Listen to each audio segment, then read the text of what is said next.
দেখো, দেখতে পাচ্ছ তোমরা? তোমরা মহাবিদ্রোহ নোটটা বের করেছো তো? হ্যাঁ, দেখো, মহাবিদ্রোহের ব্যর্থতার কারণ তোমরা বলো। সিপাহী বিদ্রোহ কত সালে হয়? 1857 খ্রিস্টাব্দে। আচ্ছা, গোল দাগটির মধ্যে দেখো, গোল দাগ করে লেখা রয়েছে সিপাহী বিদ্রোহ কাদের অসন্তোষকে কেন্দ্র করে হয়েছিল। বাম সাইডে দেখো, সিপাহী বিদ্রোহ কাদের অসন্তোষকে কেন্দ্র করে হয়েছিল?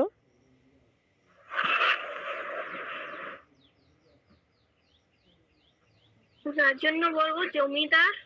কাদের অসন্তোষকে কেন্দ্র করে হয়েছিল? কেউ তো নেবানো, কেউ সবাই দেখতে পাচ্ছ, বাম সাইডে লেখা আছে সিপাহীদের অসন্তোষকে কেন্দ্র করে সিপাহী বিদ্রোহের সূচনা হয়েছিল 1857 সালে।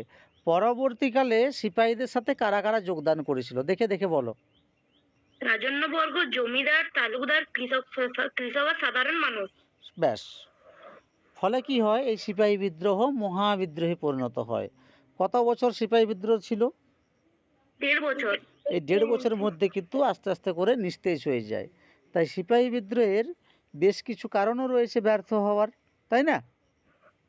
হ্যাঁ। তো সিপাহী বিদ্রোহের ব্যর্থতার সবচেয়ে বড় কারণ হচ্ছে সুনির্দিষ্ট লক্ষ্যের অভাব। প্রথম পয়েন্ট দেখতে পেয়েছো সকলে? হ্যাঁ, স্যার। হ্যাঁ, দেখো তাহলে প্রথমে এভাবেই লিখবে তোমরা সকলে যে সিপাহী বিদ্রোহের ব্যর্থতার অন্যতম কারণ হলো সুনির্দিষ্ট তাদের কোনো লক্ষ্য ছিল না। অর্থাৎ বিদ্রোহ পরিচালনা করার জন্য কোনো কি থাকেনি? কেন্দ্রীয় সংগঠন ছিল না। কেন্দ্রীয় সংগঠন ছিল না। তাছাড়া সিপাহীদের মধ্যেও ছিল কি? মত পার্থক্য। মত পার্থক্য। গুড গার্ল, খুব সুন্দরভাবে বলেছো। যার কারণে সিপাহী বিদ্রোহ ব্যর্থ হয়। দ্বিতীয় নম্বর পয়েন্ট কি দেখতে পাচ্ছ? সুদক্ষ নেতৃত্বের অভাব। সুদক্ষ নেতৃত্বের অভাব, খুব সুন্দর। দেখো, সিপাহী বিদ্রোহের ব্যর্থতার অন্যতম একটি কারণ হলো সুদক্ষ নেতৃত্বের অভাব। তাদের মধ্যে সুদক্ষ নেতৃত্বের অভাব ছিল। হ্যাঁ, অর্থাৎ বিদ্রোহটা পরিচালনা করার জন্য কোনো সর্বভারতীয় কি থাকেনি? নেতৃত্ব ছিল না। ছিল না। এই যে দেখতে পাচ্ছ গোলের মধ্যে লেখা রয়েছে অনেকজন নেতার নাম দিয়েছি যারা সিপাহী বিদ্রোহ পরিচালনা করেছিল। কে কে? বাহাদুর শাহ, লক্ষ্মীবাই, নানা সাহেব, কুনওয়ার সিং। সকলেই কি করেছিল না, নিজের নিজের মতো করে বিচ্ছিন্ন হয়ে সিপাহী বিদ্রোহ পরিচালনা করেছিল। ফলে কি হয় না, আন্দোলনটা গতি হারায়। পরবর্তীকালে শিখ ও গোর্খাদের অসহযোগিতা।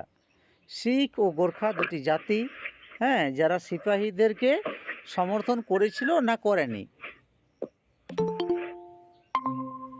করেননি। করেনি, তাই তো? হ্যাঁ, হ্যাঁ, পয়েন্টটাতে নিম্ন শিখ ও গোর্খাদের সহযোগিতা লেখানো আছে।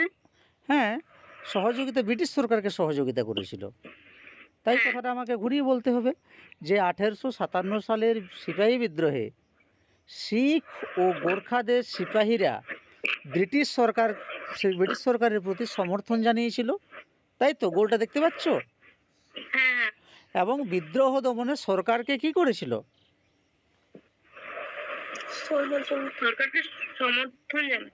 সহযোগিতা করেছিল, সহযোগিতা জানিয়েছিল। এবারে তার পরের পয়েন্ট কি দেখতে পাচ্ছ তোমরা? শিক্ষিত শিক্ষিত শ্রেণীর অসহযোগিতা। হ্যাঁ, এভাবে লিখবে যে সিপাহী বিদ্রোহের ব্যর্থতার অন্যতম একটি কারণ হলো না শিক্ষিত শ্রেণীর অসহযোগিতা। সিপাহী বিদ্রোহে শিক্ষিত শ্রেণীর অসহযোগিতা। তাহলে তারা কেন অসহযোগিতা করেছে বা ব্রিটিশদেরকে কেনই বা সমর্থন করেছে? কারণ কি না, এই যে শিক্ষিত শ্রেণী রয়েছে তারা 1857 সালে সময় তারা চুপ ছিল, তারা কিন্তু কোনো পক্ষ অবলম্বন করেনি। কারণ কি, তারা ব্রিটিশ, এই সাউন্ড অফ করো, যখন বলার হয় তখন বলবে, সাউন্ড অফ করে রাখো সকলে। ব্রিটিশ আমলে বিভিন্ন কোম্পানির অফিস আদালতে তারা কাজ করত। তাহলে তাদের যদি অস্তিত্ব না থাকে ইংরেজদের, তাহলে কি হবে? যারা যে সমস্ত শিক্ষিত সম্প্রদায় ব্রিটিশ সরকারের অফিস আদালতে কর্মরত ছিল তারা তাদের চাকরি হারাবে এবং কর্মহীন হয়ে পড়বে। তাই কর্মহীন হয়ে পড়ার ভয়ে তারা কিন্তু কাদেরকে বাধ্য হয়ে সমর্থন করেছে বলো? ব্রিটিশ সরকারকে, এবং কি শিক্ষিত শ্রেণী মনে করেছিল যে ব্রিটিশ সরকার তাদের পক্ষে কিন্তু মঙ্গলজনক, ব্রিটিশ শাসন। হ্যাঁ, তারা এটাও ভেবেছিল যে ইংরেজ শাসন শেষ হলে কিন্তু পুনরায় আবার মুসলিম শাসন কিন্তু পুনঃপ্রতিষ্ঠিত হতে পারে, এটাও কিন্তু একটা তারা আশা করেছিল।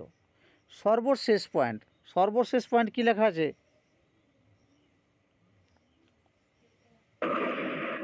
অস্ত্রশস্ত্রের অভাব। অস্ত্রশস্ত্রের অভাব। তার মানে আমরা বুঝতে পারছি যে ব্রিটিশ সরকারের কাছে উন্নত মানের অস্ত্রশস্ত্র ছিল, কিন্তু যারা সিপাহী বিদ্রোহ পরিচালনা করেছিল তাদের কাছে উন্নত মানের কোনো অস্ত্রশস্ত্র থাকেনি। হ্যাঁ, তাহলে ব্রিটিশ সরকারের উন্নত সামরিক অস্ত্রশস্ত্র এবং শক্তিশালী গোলন্দাজ বাহিনীর কাছে বাহিনীর তরবারি, তীরধনুক, গাদা বন্দুক এগুলো কিন্তু সিপাহীদের টিকতে পারেনি, তাই তো? তার মানে উন্নত মানের অস্ত্রশস্ত্র কাদের কাছে ছিল? ব্রিটিশদের কাছে। হ্যাঁ, অনুন্নত অস্ত্রশস্ত্র কাদের কাছে ছিল? ভারতীয়দের কাছে। গুড। এছাড়াও রেলপথ, তারপরে কি রয়েছে বলো? রেলপথ আর কি রয়েছে দেখে বলো। টেলিগ্রাফ, জলপথের ব্যবহার। হ্যাঁ, এগুলোর প্রভৃতির ফলে কি হয়, সিপাহী বিদ্রোহে ব্রিটিশদের সাফল্যের পথটাকে প্রশস্ত করে। তার মানে এই সমস্ত কারণে সিপাহী বিদ্রোহ কি হয়ে গেছিল? ব্যর্থ হয়েছিল। তাহলে আমরা এভাবেই বলবো যে 1857 সালে সিপাহীদের অসন্তোষকে কেন্দ্র করে যে বিদ্রোহের সূচনা হয়েছিল তা সিপাহী বিদ্রোহ নামে পরিচিত। এই বিদ্রোহে পরবর্তীকালে দেশের রাজন্যবর্গ, জমিদার, তালুকদার, কৃষক, সাধারণ মানুষ সকলে স্বতঃস্ফূর্তভাবে যোগদান করে, ফলে এই বিদ্রোহ মহাবিদ্রোহের রূপ নেয় বা গণবিদ্রোহের রূপ নেয়। হ্যাঁ, কিন্তু মাত্র 1.5 বছরের মধ্যেই এই সিপাহী বিদ্রোহ ব্যর্থ হয়। তার বেশ কিছু কারণ রয়েছে। প্রথম কারণ সুনির্দিষ্ট লক্ষ্যের অভাব, বুঝিয়ে দিয়েছি। সুদক্ষ নেতৃত্বের অভাব, শিখ গোর্খাদের অসহযোগিতা, শিক্ষিত শ্রেণীর অসহযোগিতা, অস্ত্রশস্ত্রের অভাব। এই হচ্ছে তোমাদের পড়ার মূল বিষয়বস্তুটি ছিল। আমি সকলকেই বলছি, এত সুন্দরভাবে সহজ সরলভাবে তোমাদেরকে বোঝানো হয়েছে। তোমরা যতটুকু বুঝতে পেরেছো তোমরা তোমাদের ভাষায় সেটি লেখার চেষ্টা করবে। লেখার পরে আমাকে পাঠাবে তোমরা যে স্যার দেখুন ঠিকঠাক হয়েছে কি না। তাহলে জানবো যে তোমাদের একটা দায়িত্ববোধ রয়েছে। পড়াশোনা করতে গেলে খুব পরিকল্পিতভাবে পড়াশোনা করতে হবে। এলোমেলো পড়াশোনা করলে কিন্তু নাম্বার পাওয়া যাবে না। টেক্সট বইটা খুঁটিয়ে পড়তে হবে। টেক্সট বই তোমাদের রয়েছে তো? হ্যাঁ, আছে। টেক্সট বই কোন লেখকের রয়েছে তোমাদের?